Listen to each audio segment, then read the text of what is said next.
So how do you make your wine different from somebody else's wine that's is coming from the same vineyard? Yeah, So what's the process of actually making it so different? these are again, these are blends with specific percentages, that we actually said, I love Chenin Blanc, I love Sauvignon Blanc, and then Chardonnay from South Africa is so different than other places in the world that I was like, let's show people how great Chardonnay is from South Africa. So we blended those three blends, right?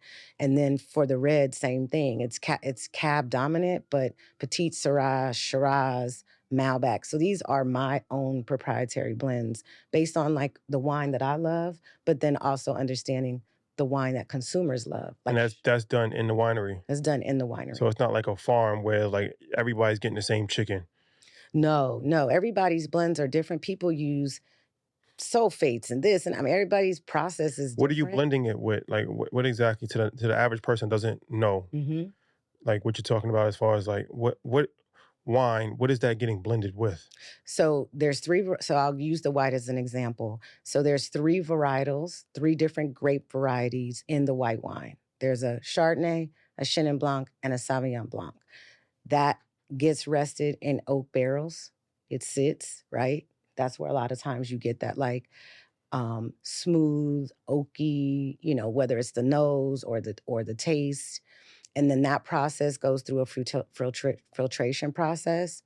There are some things that are added to just stabilize the wine, all natural. So that's another thing I think that's important for people to understand. The process in other places outside of the US tends to be a lot cleaner.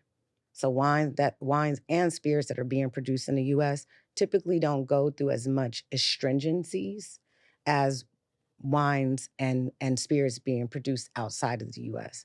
And I mean that just goes to like our food source and all that. Like the US, as big and as powerful we are, there's a lot of bullshit that goes on here, right? Yes. So very clean, process in terms of, what's in the wine. It's considered vegan.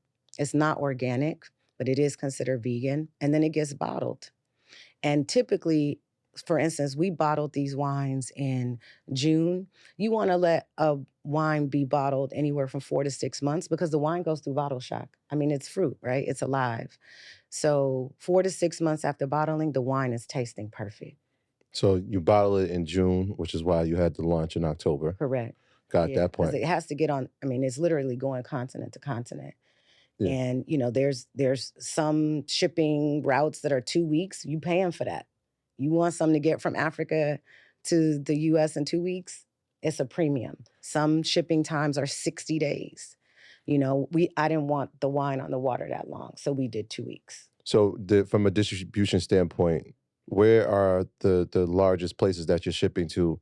And I mean, because you can have the bottle, you can have the right taste, but if it's not placed in the right position, right? If Right. it's not marketed correctly, if it's not sitting in the right shelves, if it's not at the right restaurant, it's Mhm. not going to move. No. So number one, where are we distributing it outside of the continent and the country and within the country? How does that look, right? Because we know what wine and spirits looks like in America, but what does that look like in South Africa? Yeah. So, just to speak to the distribution piece, I elected to go with a smaller distributor that I knew could help us do all the things like customs and a lot of the areas where a lot of brands they get stuck. You don't have that foundational, just like, how do I even get it into the country? I know so many people who tried to launch brands and their product is sitting in customs still. So went with a reputable, smaller distributor. I knew that we will launch online first just to give us an opportunity to get it out there. And now the process of securing larger distributors is underway, which I feel confident again because I know that world and I have those relationships and I can make those phone calls. And so we launched online. We sold out of a 2 week pre sale in 6 hours. I mean, that's how excited people were about the wine. Hundreds of cases in 6 hours, all over the United States, which was really, really felt good, as you can imagine. Mhm. And now the work begins to actually get it into on premise, which is restaurants and nightclubs. And for me, where I see the brand again, this is this is the new icon for me. When people think about, when they're out or when they're in a cultural moment, I want iBest Wines to be that like iconic wine brand. And so we're being really specific about where we want to see the brand, right? Where we think it should show up. But there's also like just the pure business, right? Do I want to be in Target? Absolutely. Why? Because I shop at Target. I spend a lot of money in Target. There's a lot of shoppers that look like us in Target, right? Mm. And I think there was a day in time where new brands felt they couldn't have those kind of ambition, that they felt that they had to build and start small. And for me, even though this is a new brand, it's a big brand. Like, I'm a big brand, right? So I want to show up that way, and I want to show up that way fast. And we are, of course, working with smaller retailers. We appreciate smaller retailers. My first stop was in Oakland to wine bars and wine shops.